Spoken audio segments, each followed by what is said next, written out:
Good morning sa inyong lahat mga kababayan, mga idol. Maraming salamat po no sa palagi niyong pagsuporta, pagsubaybay niyo sa mga video natin, bawat upload natin. Maraming salamat. So, ngayong umaga mga idol, maambon po dito sa Davao City po, pero patuloy tayo sa pagtrabaho doon sa PB Team House para matapos na rin natin. So, dito mga idol, kagabi may nagtatanong dito po sa ating mga video. Sasagutin po natin mga idol para baka nangangailangan po sila ng guide. So, dito, sabi niya po, Sir Bitoy, ayong gabi umutana ako kung ang metal cladding ba ay pwede yan gamitin sa bungbong na simento na humana o finish. Instead of tiles po ang gamitin, pwede metal cladding na lang po sa labas po ng bahay. Salamat sa sagot po.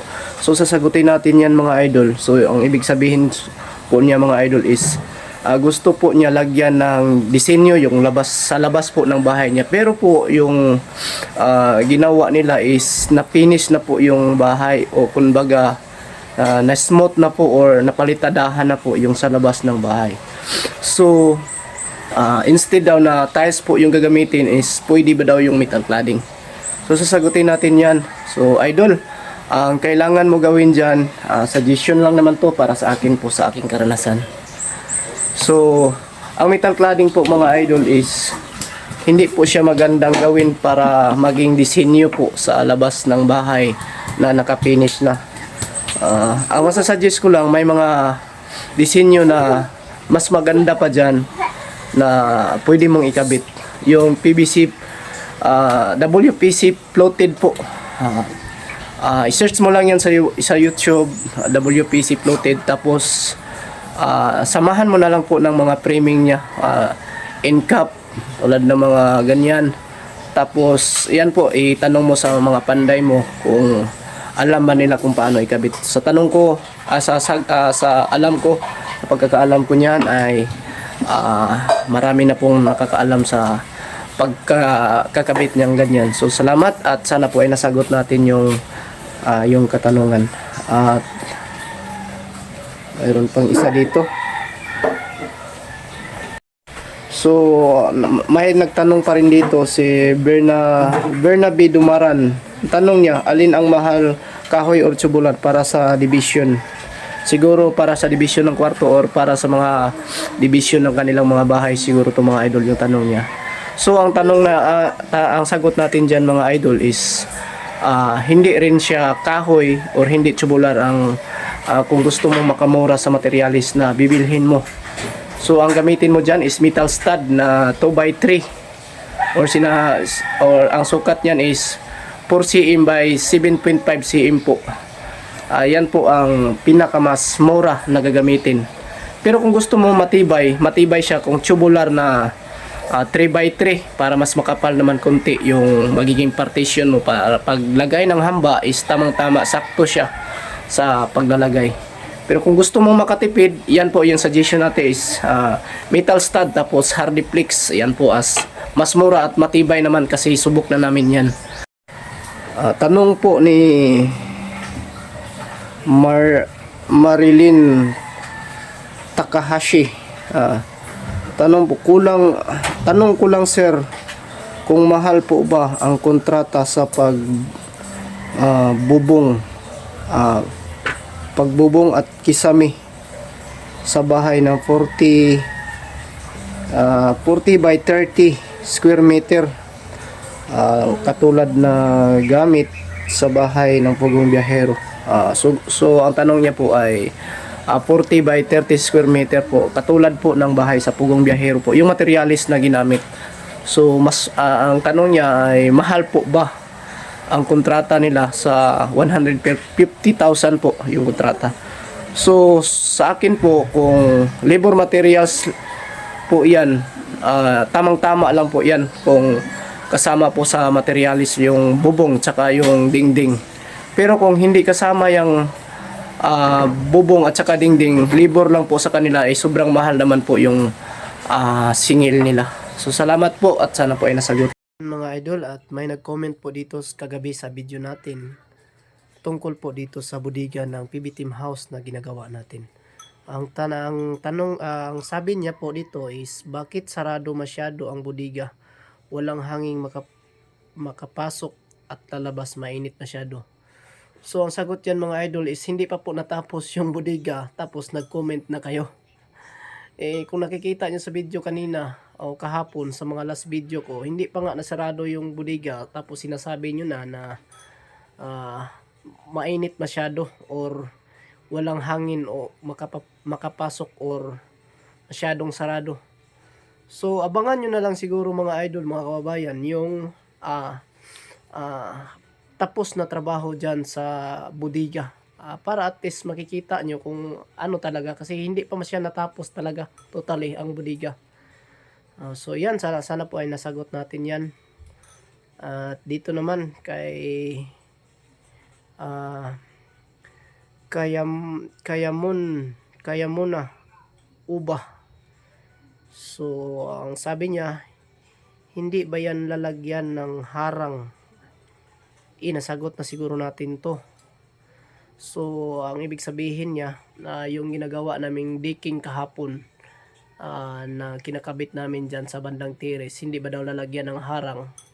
So ang sagot dyan is lalagyan talaga ng harang yan or lalagyan ng railings yan sa gilid para may paghahawakan kung sakali tumatambay yung mga PB team dyan sa bahay nila sa bandang tiris, ay hindi talaga nakakatakot pag tumambay, kay may hawakan talaga siya. So yan, sana po ay nasagot natin at maraming salamat po sa lahat ng katanungan nyo mga idol. God bless.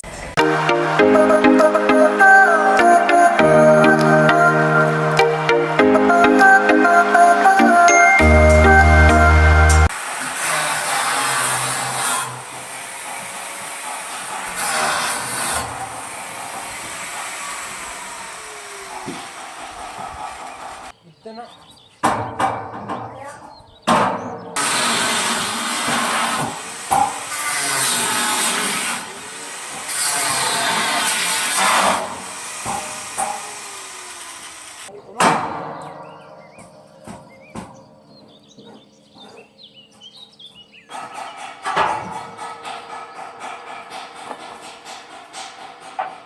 Bila pre.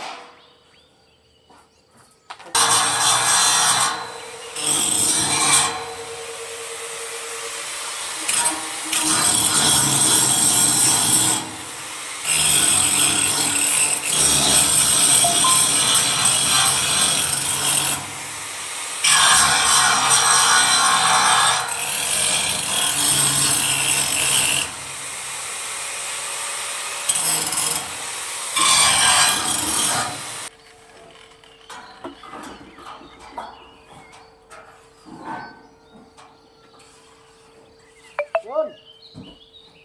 Magkata na dyan. Asa na.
Sabar eh.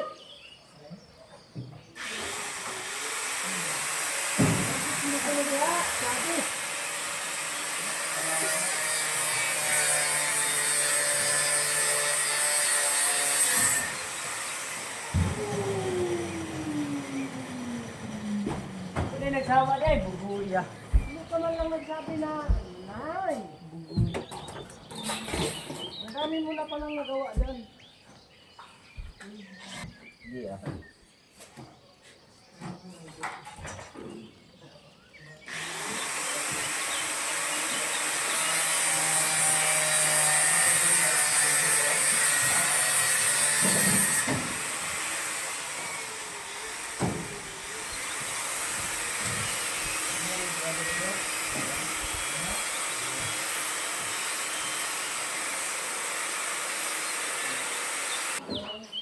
Doon na kayo tapura dyan, pakuha rin din, abot mo kayo doon.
Good.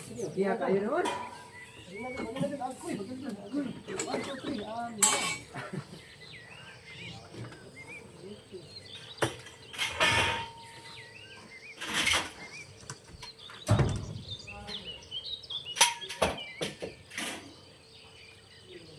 Watching from 1 million viewers.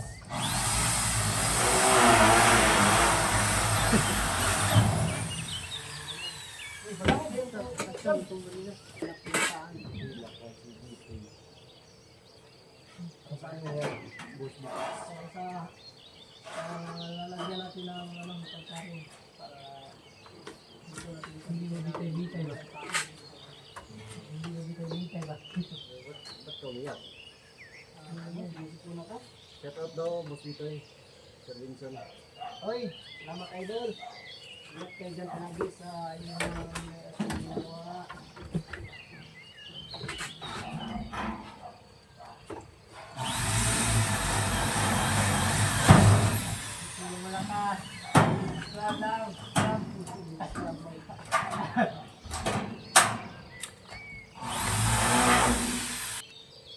Saan? Dahil isod lagyo.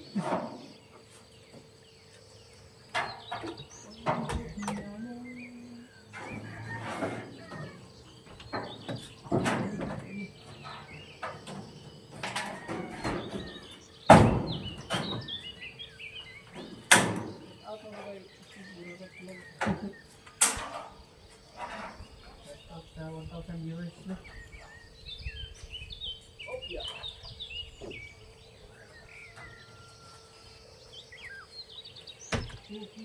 Maibog.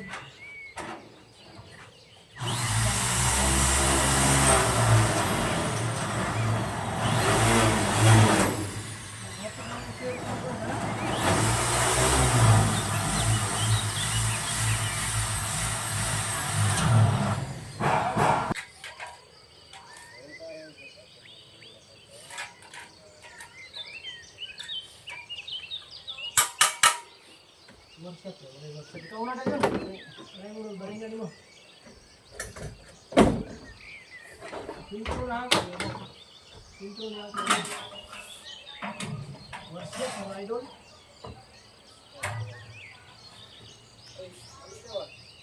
Tunghayan natin ang pagbabalik.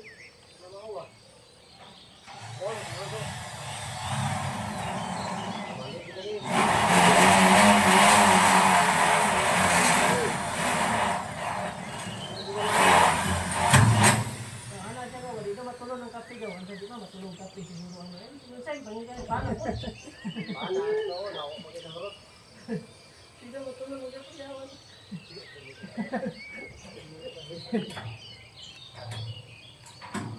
Ito pan.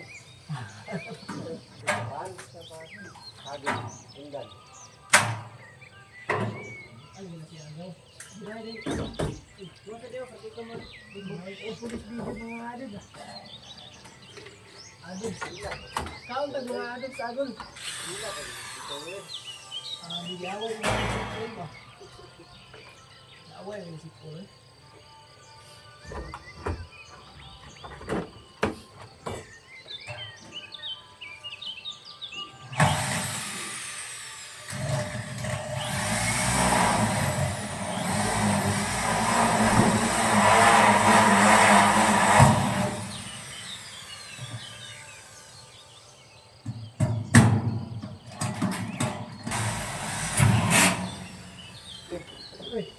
Masih ke W. W plate, walo ko bu.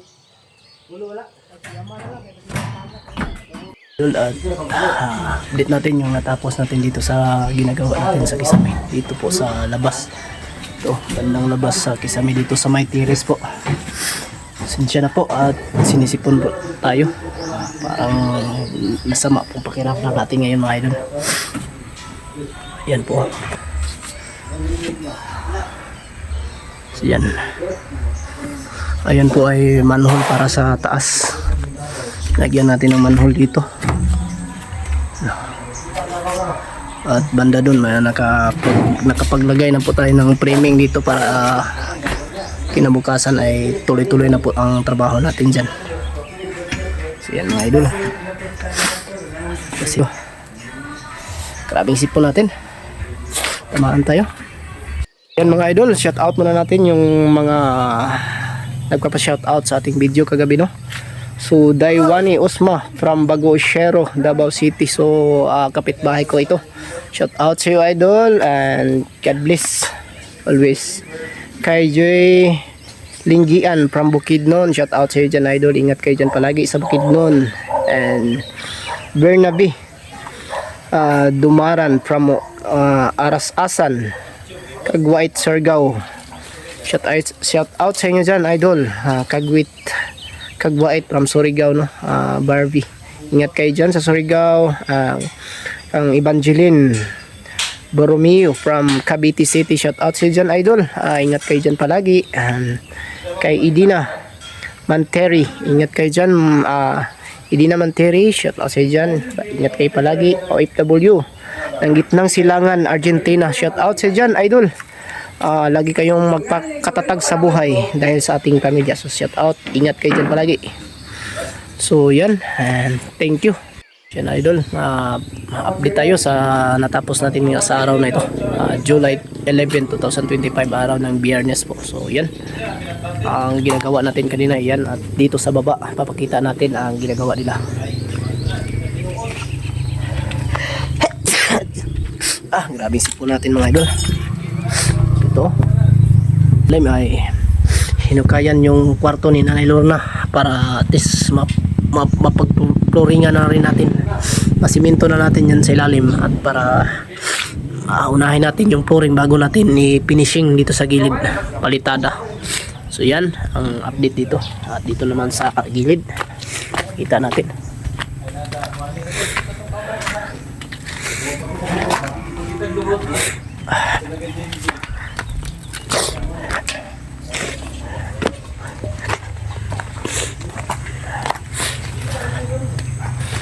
Dito mga idol ay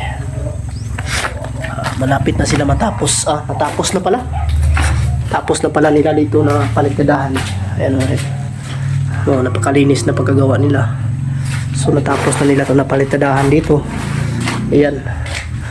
So maganda na siya. Pag sisimento na lang dito sila sa flooring. Flooring na lang po yung kulang dito. Saka pintura. Para maging matapos na dito. So yan, and subject natin sa baba.